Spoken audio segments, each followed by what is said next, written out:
আসসালামু আলাইকুম। Nahid Swiss cooking রুমে স্বাগতম জানাচ্ছি আজকের রেসিপি দেখার জন্য। আশা করছি আজকের এই মজাদার রেসিপিটি দেখার জন্য ভিডিওটি না টেনে সম্পূর্ণ দেখবেন, আর কেমন লাগলো সেটা অবশ্যই আমার সাথে শেয়ার করবেন। প্রতিদিনের সাধারণ উপকরণ দিয়ে স্বাভাবিক খাবার থেকেই আমরা বিনা মশলায় একটি মজাদার সুস্বাদু খাবার তৈরি করব, যেটা কিনা ভাত, রুটি, পরোটা, পোলাও, লুচি সব কিছুর সাথে সার্ভ করা যায়। অনেক দারুণ অথেন্টিক একটা রেসিপি। আর এটা হচ্ছে মিষ্টি কুমড়া ভাজি। মিষ্টি কুমড়া আমরা বিভিন্নভাবে খেয়ে থাকি, তবে আজকে আমি ঠিক এরকম একটা মিষ্টি কুমড়া নিয়েছি। আপনারা এর থেকে বড় সাইজের নিতে পারেন। আমি বাজারে এরকমটা পেয়েছিলাম, এরকমটা নিয়েছি। এটা আমি ধুয়ে কেটে পরিষ্কার করে পানি ঝরিয়ে রেখেছি। এগুলো আমি ঠিক এরকম করে চাক চাক করে কেটে নেব। বড় সাইজের মিষ্টি কুমড়া হলে যেটা হয়, সেটা সাইজটা দেখতে আরো সুন্দর হয়। সেটা আরো সবগুলো এক সাইজের করে করা যায়। আমার মিষ্টি কুমড়াটা যেহেতু ছোট ছিল, সেহেতু এটাকে ম্যানেজ করে করতে হচ্ছে। ছোট বড় সব রকম সাইজেরই আছে। তো আপনারা যারা এভাবে মিষ্টি কুমড়াটা খেয়ে দেখেননি, আমি তাদের কাছে রিকোয়েস্ট করব আপনারা এরকম করে খেয়ে দেখবেন। এটা এই পোলাওয়ের সাথেও সার্ভ করা যায়, এত দারুণ টেস্টি। তবে মিষ্টি কুমড়াটা যদি অরিজিনালি মিষ্টি হয়ে থাকে, তবে স্বাদটা অত্যন্ত সুন্দর হবে। এখানে আমি 3টি উপকরণ ব্যবহার করলাম: লবণ, হলুদ এবং ঝালের গুঁড়ো। দুটোই আমাদের পরিমাণ মতন, আমাদের রুচি মতন আমরা দিয়ে নেব। দিয়ে হাত দিয়ে হোক বা ঝাঁকি হোক এভাবে মাখিয়ে 5 মিনিটের জন্য রেখে দেব। দিয়ে আমি এখানে কয়েকটা পেঁয়াজ নিয়েছি। এই পেঁয়াজগুলো আমি সুন্দর করে ছিলে পানিতে ধুয়ে তারপরে কেটে নিচ্ছি।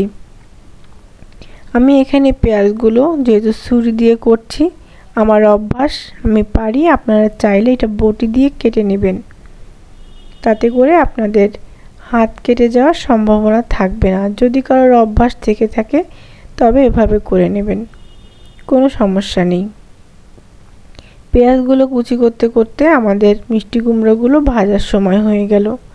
এখানে খুব বেশি তেল লাগবে না, 1 টেবিল চামচ তেল দিয়ে নেব। দিয়ে মিষ্টি কুমড়োগুলো এভাবে করে সাজিয়ে সাজিয়ে দিয়ে নেব। দেওয়ার পরে এখানে যেহেতু এটা মোটা করে কাটা, মিডিয়াম আঁচে আমি এটাকে রান্না করব, তাই আমি এটা ঢাকনাটা দিয়ে নেব। ঢাকনা দিয়ে এভাবে কিছু সময় রাখার পরে এটাকে আমি হালকা করে উল্টে দেব। একটা সাইড কিন্তু সুন্দর মতন ভাজা হয়ে এসেছে। আর এটা কখন ভাজা হয়েছে আমরা কিভাবে বুঝবো, সেটা আমি এখনই দেখাচ্ছি। আপনি স্প্যাচুলা দিয়ে চাপ দিলে আপনার স্প্যাচুলাটা ভেতর থেকে মিষ্টি কুমড়ার ভেতরে ঢুকে যাবে, মানে বুঝতে পারবেন যেটা সেদ্ধ হয়ে গেছে। তারপরে ভলিউমটা একটু বাড়িয়ে দুপাশে একটু ব্রাউন টাইপের কালার করে নেবেন, মানে ভেজে কালার করে নেবেন। তো এভাবে করে উভয় পাশ সুন্দর করে ভেজে নেব। আর যেটুকু তেল নিয়েছি দেখতে পাচ্ছেন, আমার কিন্তু তেল কিন্তু সেভাবেই রয়ে গেছে, খুব বেশি কিন্তু খরচ হয়নি। এতে তেল বেশি লাগে না, কিন্তু খেতে অত্যন্ত সুস্বাদু। তো এইগুলো আমি এখান থেকে তুলে নেব। আমি সমস্ত কুমড়া যেটুকু নিয়েছি সেটুকু আমি 2টি ব্যাচে করেছি। নিয়মিত কুমড়ার একই রকম রেসিপি খেতে একঘেয়ে লাগলে আমি বলবো, রিকোয়েস্ট করব, এভাবে করে একদিন একটু খেয়ে দেখবেন। এরপরে আমি এখানে আরেকটু ফ্রেশ তেল দিয়ে দিলাম, যেহেতু তেলগুলো একটু পুড়ে পুড়ে গেছে মশলাতে। কোনো মশলাই এখানে প্রয়োজন হয় না, একদম সিম্পল ইনগ্রেডিয়েন্টসে করা। কোনো মশলা লাগে না, বাড়তি কোনো ঝামেলা নেই, এবং অল্প সময়ের মধ্যে আপনার রান্নাটা কিন্তু হয়ে যাবে। এবার আমি এখানে বাকি সব যে ছোটো খাটো উঁচু লম্বা খাটো যতগুলো মিষ্টি কুমড়া ছিল সেগুলো আমি দিয়ে দিয়েছি। তো দিয়ে দেওয়ার পরে যেহেতু আমি আমার রেগুলার রান্না আপনাদের সাথে শেয়ার করি, সেহেতু বাছাই করে মিষ্টি কুমড়া কিনে এনে সেটাকে কেটে পরিবেশন করাটা আমার জন্য হয় না।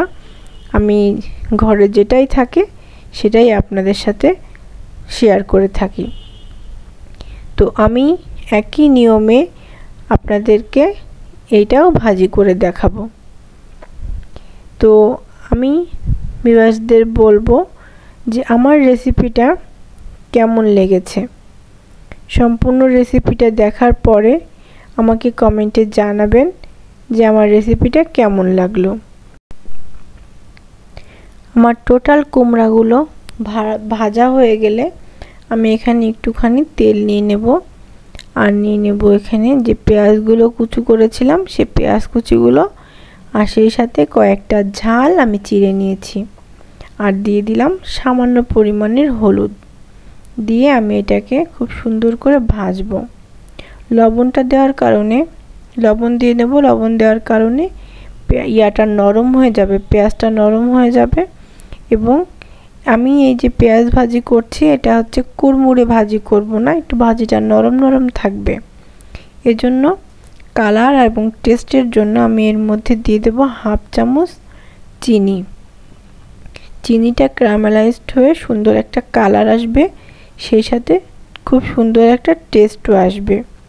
পেঁয়াজটা এমনিতেও মিষ্টি, আর সামান্য একটু চিনি পরিমাণ ব্যবহার করলে এটা খেতে অত্যন্ত সুস্বাদু লাগে। আপনারা চাইলে কিন্তু এটা অ্যাভয়েড করতে পারেন।